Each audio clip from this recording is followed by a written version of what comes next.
Daring Port Moresby armed robbery ends in one suspect shot. Lay firefighters face rocks on callout. And lawyer worried about asylum seekers' safety. This is National EMTV News with Helen Sayer. Good evening and thank you for joining me with Monday's news. A suspect is in police custody following an armed robbery at Port Moresby's Crown Plaza Hotel this morning. NCD Metropolitan Superintendent Ben Turi says swift action by police resulted in the recovery of a trunk of cash and the stolen vehicle. Turi says the Armed Robbery Division has started collecting information for investigations to begin. Between 9 a.m. and 10 a.m. today, the armed robbery took place at downtown's Crown Plaza Hotel. About 5 armed men walked into the hotel and took off with an undisclosed amount of cash. Police units within the city were alerted while a Black Swan security unit gave chase. Police exchanged shots with the thugs near Konidobu before the chase continued into Hanwabada village. They had to keep a chase from town all the way to Hanwabada village, police station commander town and Boroko police. A police officer was shot at but luckily survived after the bullet bounced off his mobile phone and power pack. 2 other officers from Black Swan security were also injured during the standoff.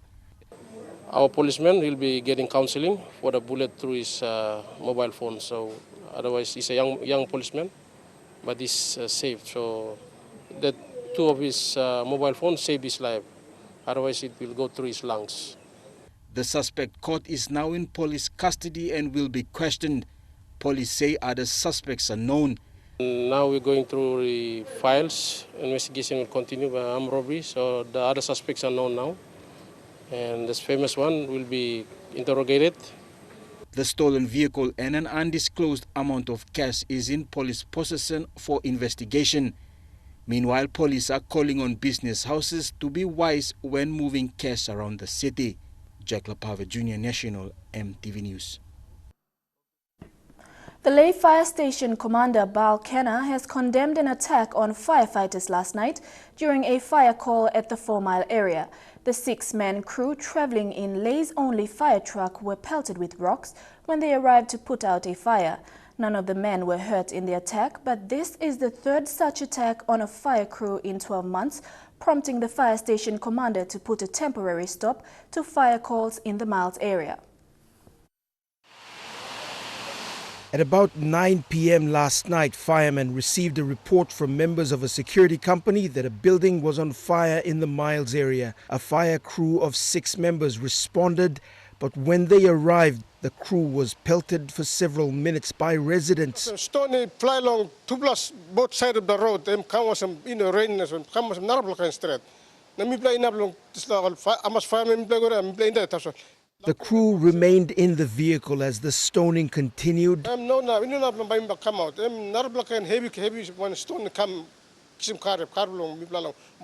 After several minutes, they decided to leave the area. Fire service, people don't want anybody in the city. Station Commander Bal Kenna has condemned the incident. This is the 3rd such incident directed at fire crews attending to fire emergencies. This can cause him injury, fatality. So mas glass bagrab wal family makes time now. I'm not blown by die. That's like I'm less because in the first time, I'm 3rd time now. Lo Beg Road, Bundi Camp, now Lo Miles. He has also put a temporary halt to emergency responses in the Miles area until community leaders give a guarantee of their safety. Now, by talk anything about Miles, Bible not him. The attack has brought to light once again the long-standing problem of capacity, equipment and communication. Lay City has only 1 fire station and 1 truck with no ability to handle emergencies like fuel fires or chemical leaks. In 2015, the minister responsible for the fire service, the Deputy Prime Minister Sir Leo Dion, announced that efforts were being made to improve the capacity of the fire service. Since then, the biggest problem confronting the fire service, the capacity of the service itself, hasn't been resolved. Scott Waide, National MTV News, Ley. Moresby Governor Kelly Naru said logistics and infrastructure remains a concern for Port Prison. The reaction comes after the suspended acting commander for the Port Prison, Superintendent Judy Tara, called on lay authorities to install a perimeter fence. Superintendent Tara was suspended at the time of the call when 87 prisoners escaped from Lay's Port jail in February this year. On the 25th of February this year, 87 prisoners escaped from Lay's Port jail, which resulted in the killing of 12 prisoners.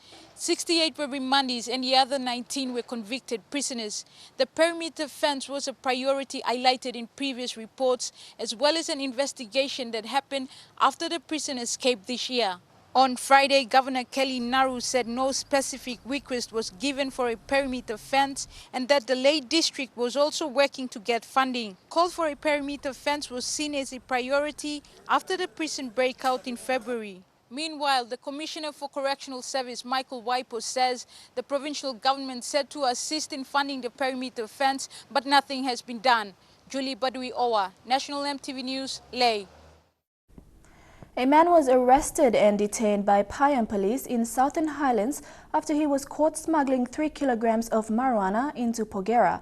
The suspect, Ipo Moses, was apprehended after he acted suspiciously when he was about to board a waiting vehicle. Head of Porgera Police Operations Chief Inspector Nelson Chane said Moses fled when police approached him but was caught and detained. Moses told police a man from Liagam had paid him 100 kina to smuggle the marijuana. Criminal Investigation Division officers in Porgera are investigating further. The legal representative of the 300-plus asylum seekers in Manus is concerned about the security of his clients. Ben Lomai raised this concern after 2 Afghanistan refugees were attacked by locals in Lorengau town last week. Lomai told MTV News that more attacks will happen if both the PNG and Australian governments continue to delay the repatriation of the asylum seekers back to Australia. Mr. Lomai blamed the PNG and Australian governments for the cause of the attacks by locals. Lomai clarified that he is raising this concern as a lawyer for the asylum seekers. Lomai said besides slow court proceedings of the asylum center, both governments need to step up and try to resettle them as soon as possible before something big happens to the detainees. Lomai said the Supreme Court has made its ruling on April 26th, condemning the Manus Detention Center as unconstitutional and ordered for closure. He said in a similar incident a month ago, some of the asylum seekers were attacked at a hotel in Port Moresby. Lomai will file a contempt charge to both governments for not following the court order on April 26. However, he will wait till after August 22 for the court to explain Order Number 6 of the Supreme Court ruling. The order required for both governments to take all necessary steps to seize and prevent the continued unconstitutional and illegal detention of the asylum seekers and the continued breach of the asylum seekers' constitutional and human rights. Pasenata Yama, National MTV News. An application to change the condom eating saga court proceedings from a criminal case to a human rights case was refused by the Waigani Committal Court this morning, but the court found sufficient evidence to commit the accused, Jacqueline Tanda and Joshua Yawija, to stand trial at the National Court in Port Moresby. Police alleged that Tanda and Yawija forced a young woman to swallow 3 male condoms in Port Moresby last December. The matter has undergone committal proceedings since January this year. Probationary constables Jacqueline Tanda and Joshua Yawinja were initially charged under the Criminal Code Act for 3 charges. They are abuse of office, causing an indecent act to insult another person, and deprivation of personal liberty. However, this morning, Senior Magistrate Cosmas Bidar struck out the abuse of office and deprivation of personal liberty charges. The accused were present in court when the ruling was made. It is alleged that on 4th December 2015, Yawinja and Tanda and another police officer took in a young woman for questioning at the Boroko police station. During the interrogation, the woman was asked to empty a bilum which contained 7 male condoms. Yawinja was accused to have forced the woman to swallow the condoms while Tanda filmed the event. The video was later uploaded to social media and prompted an investigation by the Police Internal Affairs Unit. It took 8 months for the committal court to make a ruling on whether to commit the accused to a higher court. This matter will be listed for a final mention at the committal court as required by the District Court Act. It also means the two accused are at the liberty of making submissions on the sufficiency of evidence. Thakla Gunga, National EMTV News. Among stories after the break, Koyari landowners give the government 24 hours to respond to their demands, and health workers also demand better conditions. Stay with us.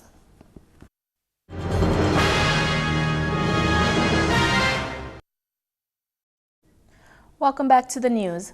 Koyari landowners in Central Province have threatened to shut down the water supply into Port Moresby if the government fails to respond to their demand. They demanded the government to immediately release the outstanding 10 million kina as compensation for the Sirinomu Dam. They gave the government 24 hours to respond. The threat to shut down the water supply into the nation's capital follows a court decision handed down by the National Court in Port Moresby. Today, Rona landowners met and presented a petition to the office of the Central Governor. The petition contained 6 demands that included the immediate release of the outstanding 10 million kina. This money is part of the 50 million kina that was allocated for the Rona landowners as compensation for the Sirinomu Dam.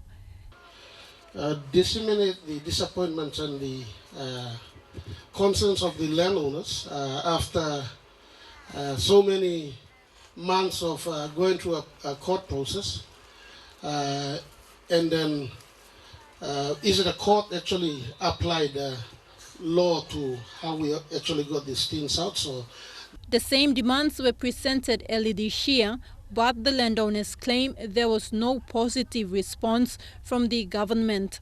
As from today until tomorrow 4:06 is going to be the deadline. This morning they invited their lawyer to explain the court's decision on the outstanding money.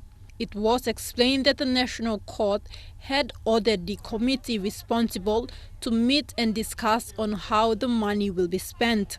10 million kina isiran long account stable on National Court Trust account. And by no got money accessing. This is a case where all plaintiff file him longan, court dismissing. Nam tok laran 10 million is stop, but all got all this law executive committee where NEC been appointing long 2011 or 2013 something. And Bauli must sit down again na fighting talk good again na release him sila 10 million. That is why na court is stop also. EMTV News understands the 10 million kina will be used for the Koyari Land Mobilization Program. We got 15 million kina. 20 million kina is going to be paid out for land mobilization. 30 million kina is for the development for the Koyari people. And the Koyari people will come and then they are going to sign up the MOA, Memorandum of Understanding, that all the benefit will flow every year to the Koyari people. Am I right? Yes! Thakla Gunga, National EMTV News.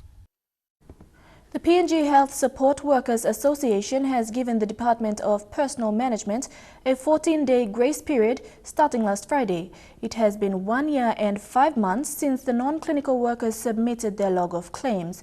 The claims consist of grievances and benefits as public servants. These include good working terms and conditions such as housing allowances.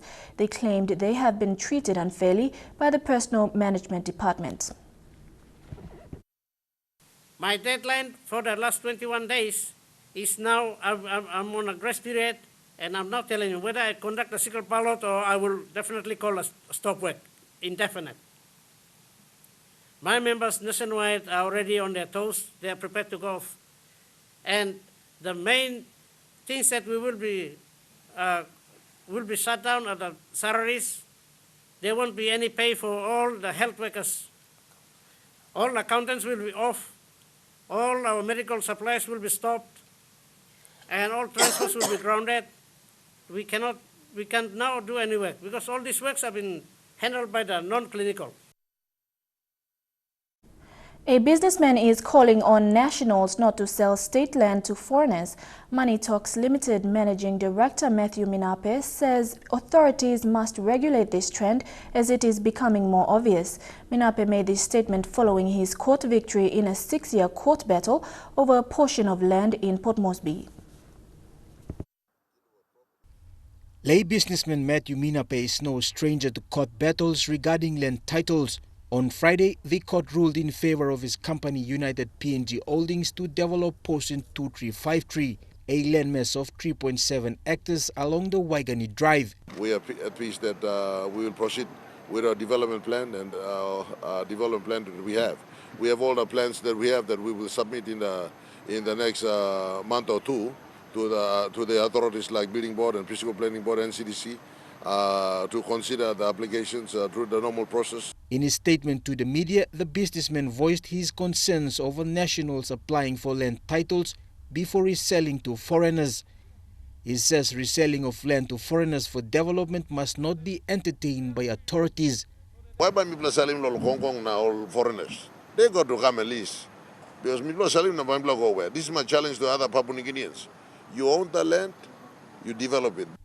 Minape was challenged in court over the lease of land. However, Justice Kirawan dismissed an application by Giwa Properties. The victory ends a court battle of nearly 6 years and 4 months. We will be filing proceedings against the plaintiff for the damages that have been suffered by my client for all these years.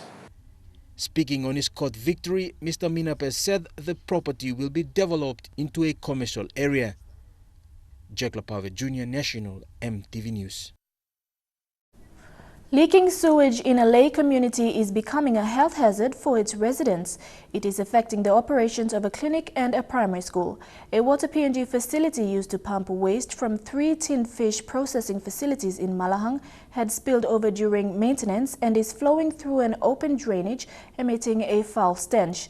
Operators of one of the fish processing plants told EMTV that they pay fees to ensure their waste is managed by Water PNG. Bethany Harriman with this report.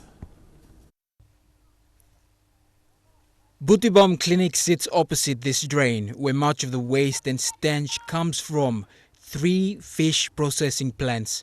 The officer in charge refused to speak on camera, but she did say attempts were made to advise authorities. All the waste comes through a pipe managed by Water PNG. Though work has been done to fix the technical problem, there is still sewage sitting in the drain. This is something I'm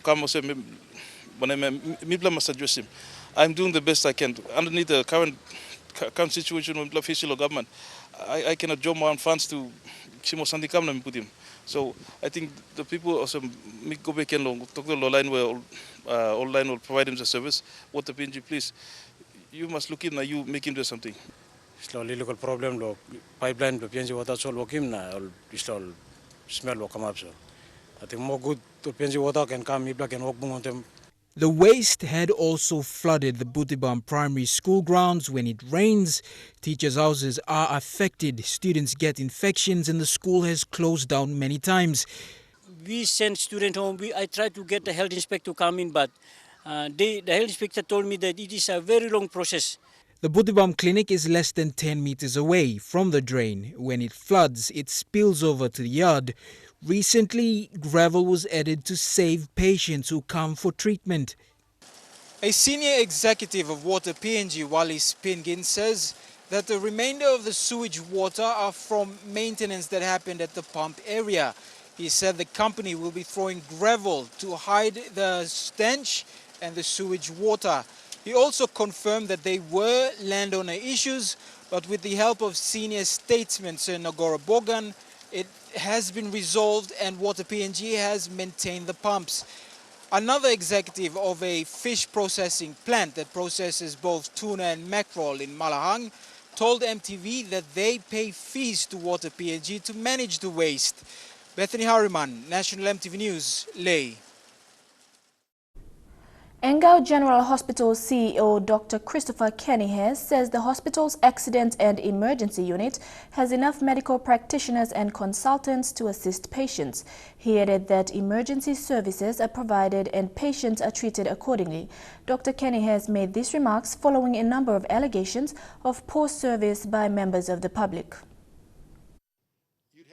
Engau's Chief Executive Officer, Dr. Christopher Kenny, said medical practitioners working at the accident and emergency unit treat patients according to their problems. Patients with the most severe problem always get treated first before patients with less severe complaints. Our staffing for emergency physicians, according to our roster right now, is we have enough physicians. We have enough consultants, we have enough registrars to seek care. Dr. Kenny has said they also make sure that patients must be seen in a reasonable amount of time. He said there have been concerns made regarding the hospital's poor service by members of the public. These concerns have already been brought to the attention of the medical director. So we take this very seriously because whoever comes in our emergency room is somebody's mom, dad, brother, sister, or spouse. And we take this very personally. 4 years ago, Engau hospital facilities were in a shocking state. The buildings were infested with termites while patients were sleeping on the corridors. In 2013, an NEC decision declared a state of emergency on the hospital. A new CEO was appointed, Dr. Jim Abrams, who has since left. The NEC made 15 million kina available for emergency restoration work. Within 18 months, the first stage of the emergency restoration was completed. Bed capacity increased, new ablution blocks were constructed, and the old structures demolished. Last year, Dr. Jim Abrams was replaced by the current CEO, Dr. Christopher Kenny. Dr. Kenny said if a concern or comment is raised, it is normally discussed with the Director of Medical Services. There they will try to find all the facts available, and if the hospital management finds its medical officers fail to do their duties, they will then be disciplined. Mata Luis, National EMTV News, Ley. Preparations for the coffee cupping competition are well underway in Ley City. The official opening will be held tonight at the Ley International Hotel. The competition has drawn participants from several prominent organic coffee producers in Moresby, including leading coffee cooperative Neknasi. Moresby is currently ranked second in the country in terms of coffee exports. This week's coffee cupping competition will determine which taste is the best, according to international judges who will be in attendance. And now looking at our finance news, the kina closed unchanged at $0.3155 in the interbank market. At Bank South Pacific, your kina was buying $0.3080, $0.3989 Australian dollars, $0.2728 euro, and 30.84 Japanese yen. Looking at commodity prices at New York close, gold closed higher while coffee, cocoa, and copra closed the day lower. Copper closed lower while palm oil and crude oil closed the day higher. And on the stock market, the Dow Jones closed at 37.05 points lower, the ASX is trading at 10.39 points higher, and the All Ordinaries is trading at 8.2 points higher. Stories making headlines overseas when we return, and later in the news, Party Port talks about piracy and music in PNG.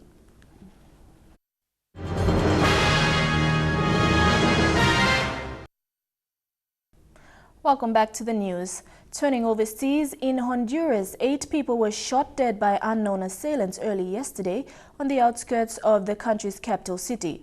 Local police said the incident was an apparent reprisal attack in a bloody gang dispute that has devastated the poor Central American nation. The victims were attacked outside a bar in the southern Altos de Luarque district, an area which is dominated by the country's infamous MS gang. Several men got out of a truck and opened fire with rifles and pistols, a police official said. Hours earlier on Saturday, 2 people were killed and 5 injured in the nearby La Rosa neighborhood, which is controlled by a rival gang, Mara Barrio 18. A mother of one victim said the country's lack of proper security infrastructure leaves her dispirited. ¿Qué no le puede pedir nada? ¿Qué le podemos pedir? ¿Qué le podemos pedir si se está viendo? ¿Qué está viendo? Que todos los niños quedan muertos. Mi hijo ha dejado 2 niños. ¿Qué? Tengo que trabajar todos los días. ¿Qué no puede? Aquí que deben de casar. Tuvieron que llamar.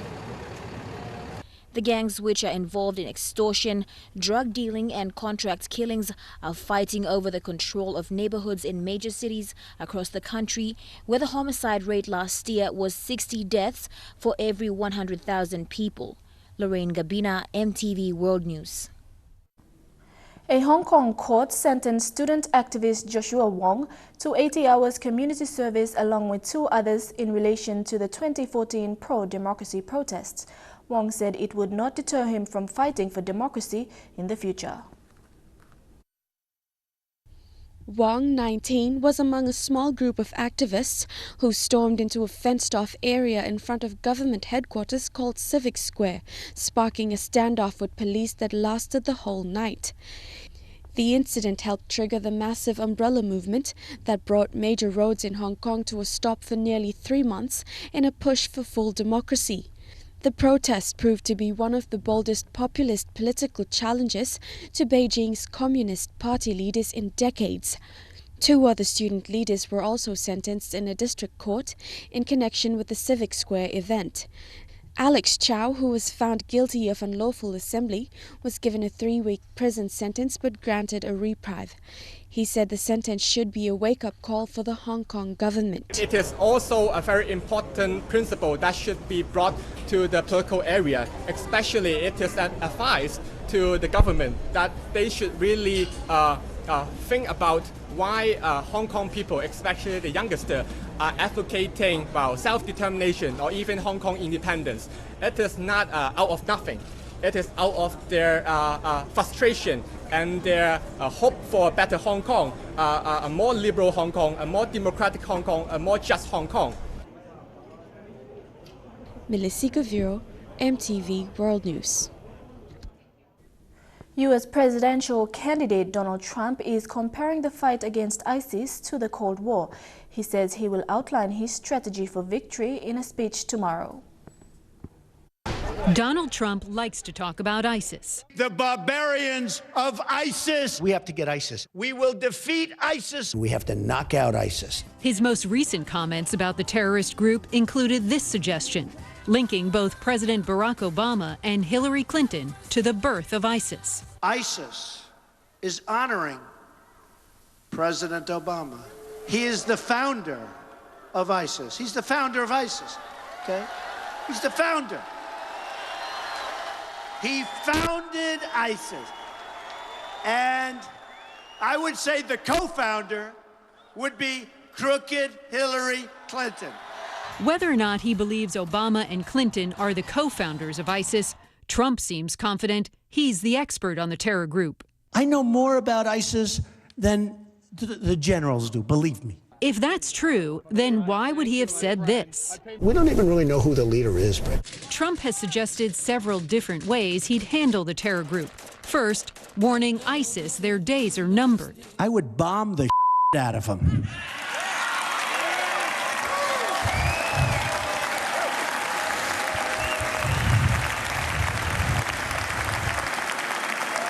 I would just bomb those suckers. Then another idea. He told CBS's 60 Minutes he'd let Russia do away with ISIS. Russia wants to get rid of ISIS. We want to get rid of ISIS. Maybe let Russia do it. Let them get rid of ISIS. What the hell do we care? And what about the oil fields ISIS has taken control of? I would bomb the hell out of those oil fields. I wouldn't send many troops because you won't need them by the time I got finished. 8 months later, though, a different plan from Trump. This time, he said he'd send tens of thousands of troops to the Middle East. We have to knock the hell out of them. I would listen to the generals, but I'm hearing numbers of 20 to 30,000. We have to knock them out fast. He also took heat for this idea, saying he'd target those related to ISIS members, something that is against the Geneva Conventions. The other thing is with the terrorists, you have to take out their families. When you get these terrorists, you have to take out their families. One thing Trump has made clear is that if he's in the White House, ISIS will be destroyed. They're going to be gone. ISIS will be gone if I'm elected president, and they'll be gone quickly. They will be gone very, very quickly. He just won't say how he'll do it. This is what he said a month before he officially announced his run for the White House. I do know what to do, and I would know how to bring ISIS to the table or beyond that defeat ISIS very quickly. And I'm not going to tell you what it is tonight. All I can tell you is that it is a foolproof way of winning. Winning, something Donald Trump prides himself on. All he seems to need is a solid plan. And now back home, Papua New Guinean music icon Patti Pottsdoy was in Lae over the weekend, belting out numbers at the Lae International Airport. On Saturday night, partygoers were given a taste of the legend. Later, in an interview with EMTV, Patti Potts encouraged fans to buy CDs instead of downloading the music. He says piracy is killing the PNG music industry.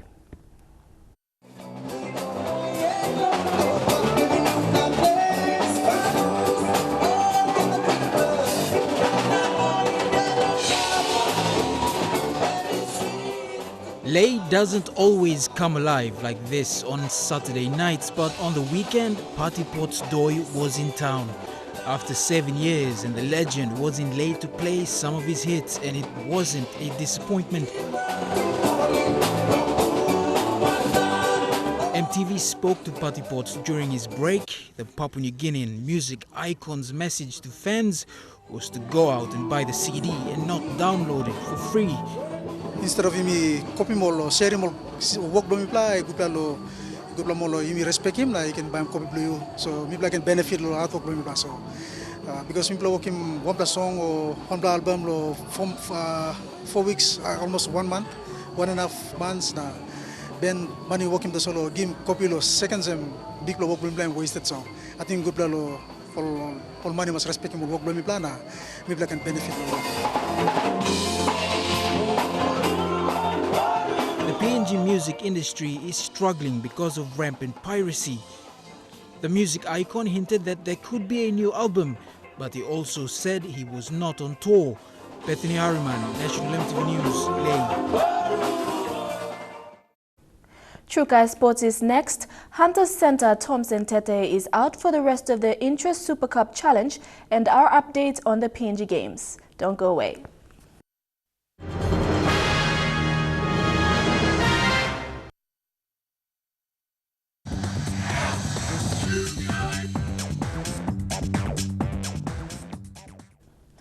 Welcome to Trukai Sports. SP Hunters Centre Thompson Tete's 2016 season is over. With 8 minutes to go into Saturday's 24-20 loss to Townsville Blackhawks, Tete suffered a season-ending injury after being knee-hit by Blackhawks halfback Michael Parker Welch in a tackle. He went through an operation which ended at 4:30 a.m. early on Sunday morning. Marum said Tete's family have been informed and all care and attention will be given to Thompson during his recovery. Thompson has been in dynamic form lately, and this season-ending injury will be a big loss as they head into the last 2 games and the final series.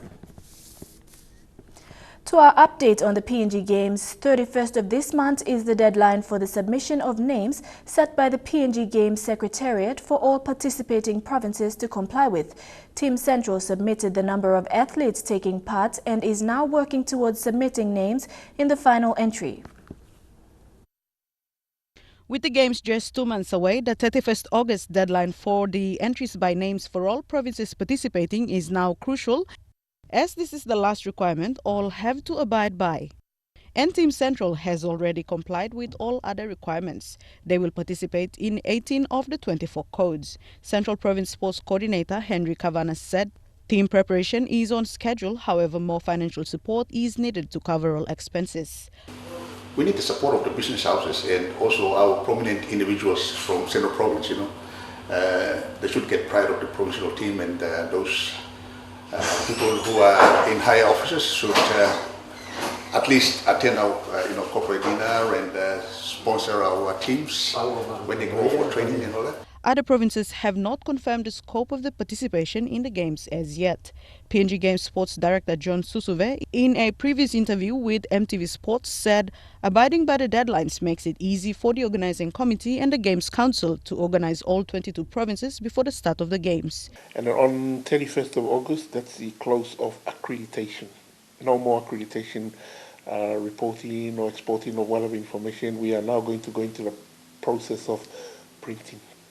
Meanwhile, teams NCD, East New Britain and host West New Britain are expected to have the highest number of 600 or more. Dini Rose Raiko, National EMTV Sports.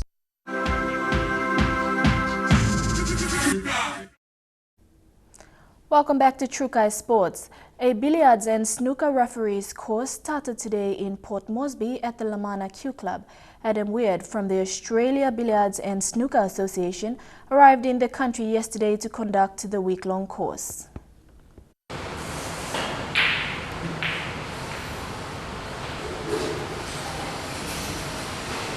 About 16 people have signed up to take the course, which also includes certified referees who have signed up to further their knowledge of the sport. PNG BSA President John Chen says this will help the growth of the game in the country. Bring up Adam is to improve the standard of our sport, and by having a few certified referees, this will assist with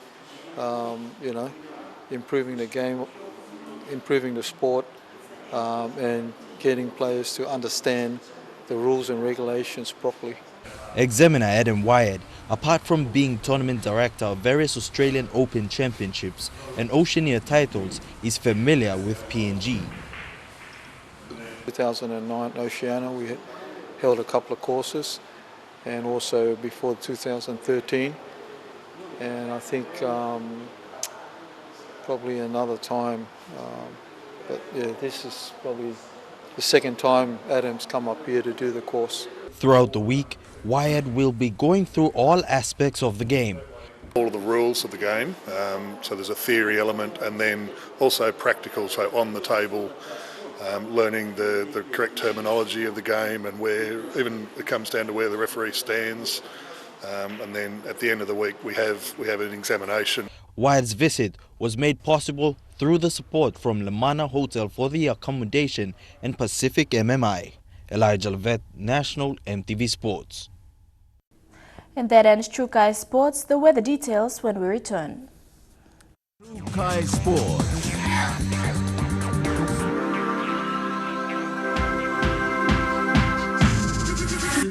Trukai Sports.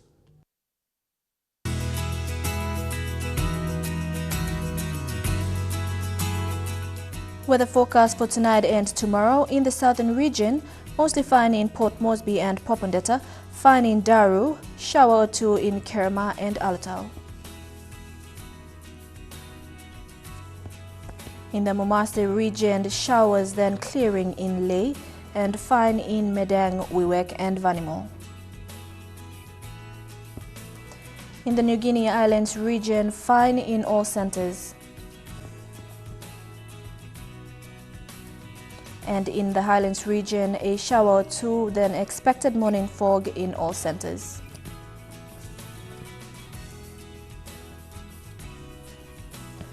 Forecast for small ships for the next 24 hours. Strong wind warning current for all coastal waters of southern PNG Indonesian border through Torres Strait and Daru, to Kiwa Island to Kerma, to Yule Island to Hood Point, to Samara Island to all Milne Islands, including Finschhafen through Vitiaz Strait, Siasi Islands to Long Islands to Karkar Island and also West New Britain and Bougainville. Waters of southern PNG Indonesia border through Torres Strait and Daru to Kiwa Island to Kerma, to Yule Island to Hood Point, to Samara Island and with waters of Finschhafen through Vitiaz Strait, Siasi Islands to Long Island to Karkar Island, seas of 2.5 to 3 meters. Waters of eastern and western Milne Islands and with waters of West New Britain to Bougainville, seas of 1.5 to 2.5 meters. waters of Samarai Island to Cape Vogel to Finschhafen, seas of 1 to 2.5 meters. Waters of Medang to Bogia, to Wewak, to Vanimo and northern PNG Indonesian border, and with waters of Manus and its western group of islands, seas of 1 to 2 meters. And waters of New Ireland to East New Britain, seas of 0.5 to 1.5 meters.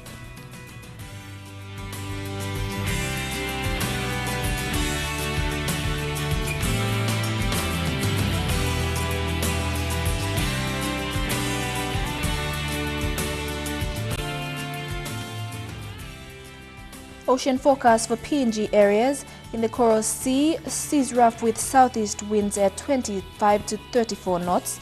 Solomon Seas, seas moderate to rather rough with southeast winds at 20 to 25 knots.